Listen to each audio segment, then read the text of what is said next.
Howdy,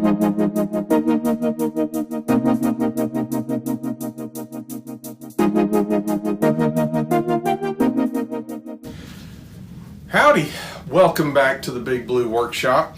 Again, I'm doing some Pinewood Derby stuff. I figured that this could help a little bit. I'm not saying that we're going to make a Pinewood Derby video that is exactly what you should do when you make a Pinewood Derby car. This is how I do it. There's 1,000 different ways to make a Pinewood Derby car. This is a more advanced version. You'll hear people refer to these as ladder cars because they have ribs down the frame of the car that end up looking like a ladder. But there's a lot of different ways to do that. Feel free to do some research, but hopefully you can pick something up from this video.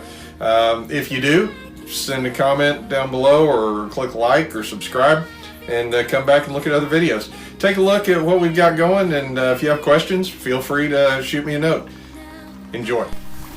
Here's a couple of examples of sort of like ladder cars. These are previous cars I've done. They use a similar process to the one I'm going to show here. These are fender cars, but you'll see the process. The kits that the Indian guides like to use are the Maximum Velocity brand. They have cleaner axles, cleaner wheels, and straighter blocks, and so we really like them. They're $3.50 a kit, and they're BSA compliant, so Cub Scouts can use them too. But what I'm going to do here is I'm going to transfer the distance of the rear axle slot to the top of the car, and then I actually set the front axle the same distance as the rear axle. So I extend the wheelbase a little bit. It makes it about 5 3/4, I think, is the wheelbase. And what happens is you get a longer wheelbase, allowing for a straighter ride. The shorter the wheelbase, the more the car tends to wobble. So by extending it, if you've got a bumpy track, it really helps. We run on an aluminum track, but still you can get some bumps, so it helps to have that. I set my square at 1/8 of an inch, and you can see me fumbling with it to try to get it on camera. But I put 3 axles at 1/8 of an inch from the bottom of the car, and then the 4th front axle is about an additional 1/16 of an inch higher than the other 3. So you'll see I set a jig on my drill press to make sure that we get that done accurately.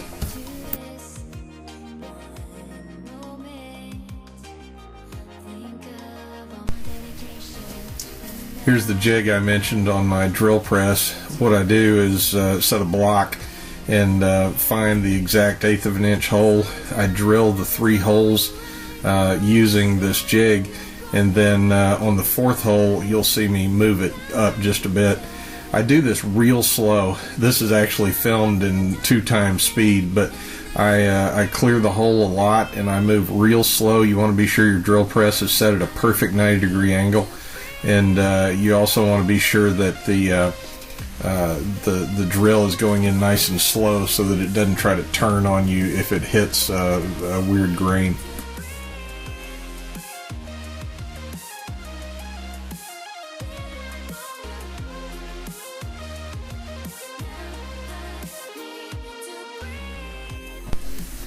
This is where I do things a little different than most folks. A lot of people that build ladder cars will actually cut the car thin first, and then they'll put it in a scroll saw and cut the ladder out of the car, and when they're done they'll lay a 1/64 piece of plywood on top of it for the top of the car, where they set their weights and everything in it. I actually use a router table and a jig to route out all the voids in the car, and then I cut it out and put it on a sander and sand the top real thin. That gives me one piece of wood. It doesn't tend to flex as much, but it is a little more complicated, and you do have to have access to a router table to do it. You can see what I'm doing here is I'm lining the bit up with pre-drawn lines that keep me from cutting into the axle holes. That piece that you see me putting on there is a centering piece, so that I know I've got the bit centered perfectly in the jig. And you can see I just kind of trace the frame of the jig and move back and forth to remove wood. The nice thing about this is you're using a full block, and my 10-year-old can do this without getting hurt. This is a look at the finished product. It's not totally finished, but right here you'll see where I'm doing the actual back of the car. Once I get the back of that might be the front of the car actually, but once I get it cut out, you'll see I've got the back of the car rigged just wide enough where you can put 6 1/4-inch tungsten cubes across the back of the car. Tungsten is the most dense metal you can get for these things, and it's a lot safer than lead. It's more dense than lead, but it's significantly safer than trying to melt lead and put it in these cars, which sadly I hate to say I've actually done before.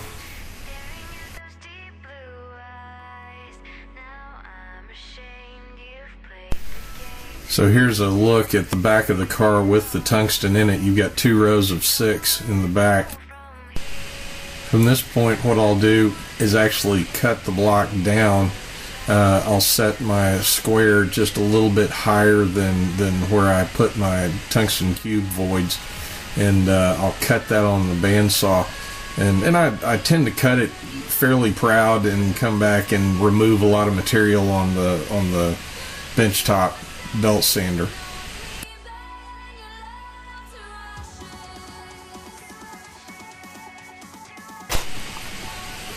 I run a 80 grit belt on this 4x36 belt sander, so it takes material off pretty quick. I can use those ladder rungs as handles as I'm doing this. You just want to be sure you get it real flat and kind of try to take your time, because if you end up getting it crooked or getting a diagonal line on there, you have a hard time recovering.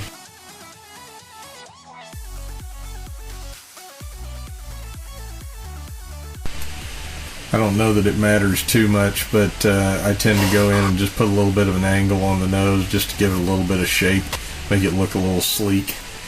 Right here I'm laying in the tungsten cubes to see how it weighs out.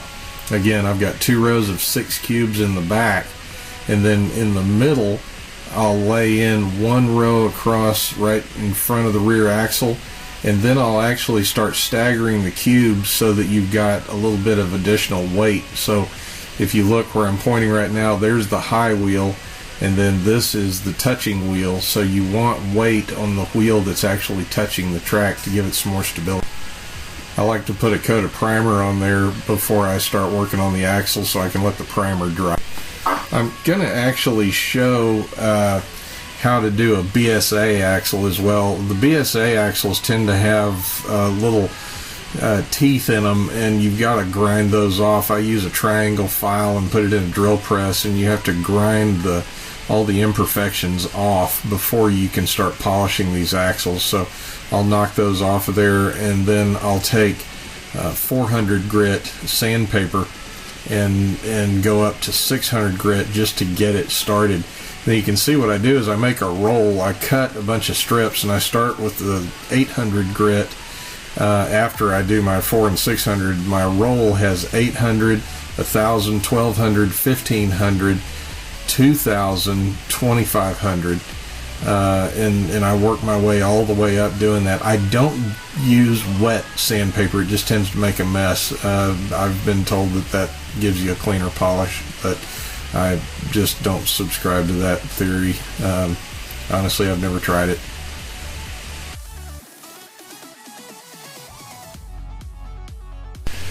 You can see I'm finishing each stage by polishing the head of the axle. That's probably the most important part, because that's what's going to be rubbing up against the wheel more than anything. There's really only 3 forces that act on these cars: friction, gravity, and aerodynamics. But the wind resistance part of it is probably the smallest part, and then your friction is probably one of your biggest parts. So any place you can reduce friction, you can gain speed. So axles are highly important, and then of course keeping the car rolling straight is key from keeping it from bouncing up against the track. And then we'll talk about the wheels here in just a minute.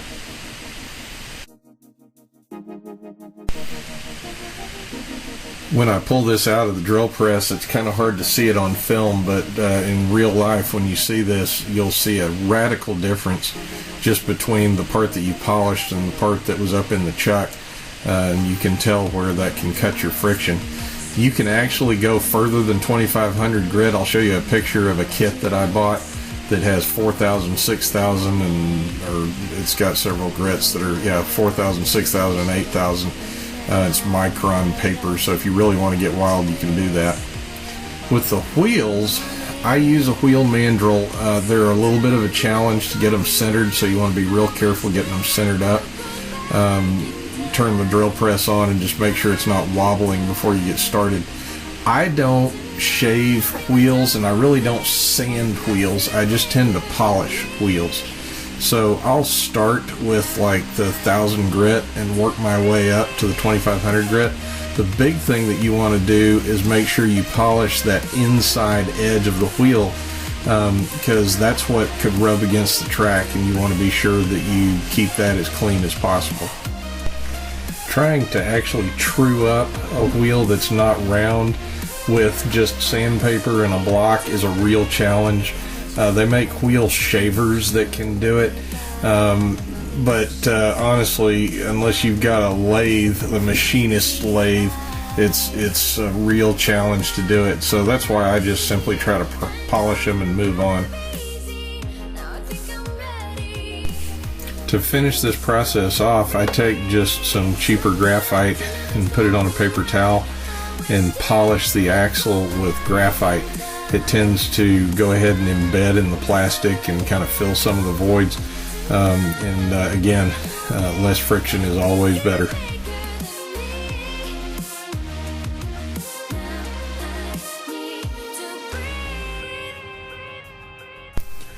I tried to get a look at two wheels next to each other after I had polished one. The one on the left is the one I just polished. It doesn't show up as good on film, but when you see it in real life, you can really tell the difference. Now that my primer is dry, I take some 220 sandpaper and knock that rough part off, and I'll come back and put a coat of color over that, and it'll end up a lot smoother. I didn't film it, but I actually put a coat of clear gloss on top of this also, and it just makes the paint look really deep when you do that.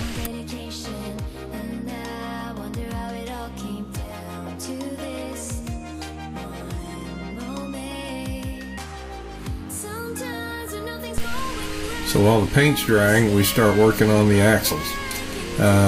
The best way to do this is to mark the axle just a little bit outside of where it would come through the wheel and touch the car. I use that mark as a reference when I put it into the axle bender. I actually use a Derby Works product that this is the axle straightener is what this is, and if you have bent axle, you can put it in here and actually straighten them, but it also serves as the base for the axle bender. So the first thing I'll do is I'll put it in that axle straightener, and I put a diamond bit in a Dremel tool and carve a screw slot, a flathead slot in the top. It makes it easier to adjust later on as we put it in the car and we have to turn it. By using that axle slot, you're not grabbing the axle with a pair of needle nose pliers and messing up the axle head. You just simply turn it with a screwdriver. And you do have to be really precise with this. So now that the axle slot's there, we put it in the axle bender. This axle bender has two different degrees on it. One of them is 1.5 and one of them is 2.5. I use the 1.5 for the front axle, and I use the 2.5 for the two rear axles. So you slide that into place, you line up the axle with the holes, and of course you get a great shot of my elbow here. But you can see it there where it's lined up, and I pulled it out to that Sharpie line I drew, put it on my vise, and you got to hang on to it real well with your fingers and make sure you don't hit your fingers when you do this, and give it a couple of good wraps, and that will bend the axle. Now there's a lot of other products out there that can do this a lot easier, but this one's less expensive and it's not that bad. Now that we've got the axles bent, I'll go in and take some high grit sandpaper. I'll start with 220 and work my way up to 400, and I sand around these axle slots where I taped them off before I painted. That way you're not rubbing up against a painted surface while the car is riding. I'll take graphite and rub it into that bare wood as well, and that gives you a slicker surface for the hub of the wheel to rub up against. Once we've got that done, we'll start installing the axles.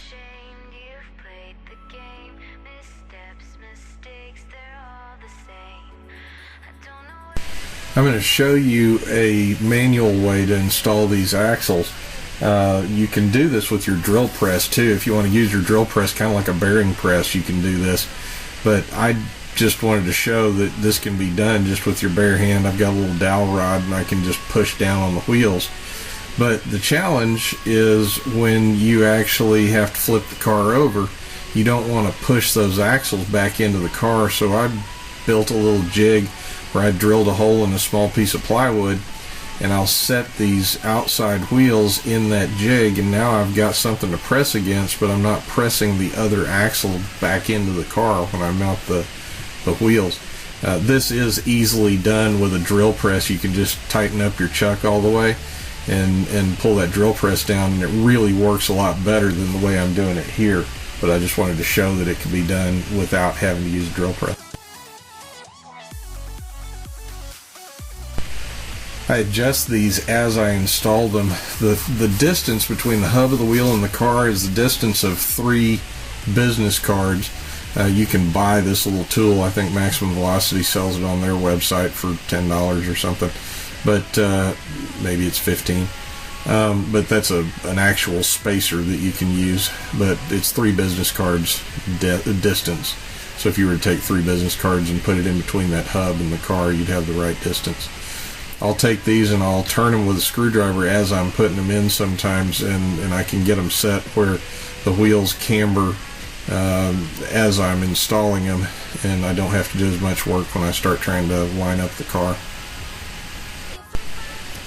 You'll see once I get them installed, the front touching wheel will toe in, and then the rear wheels both toe out.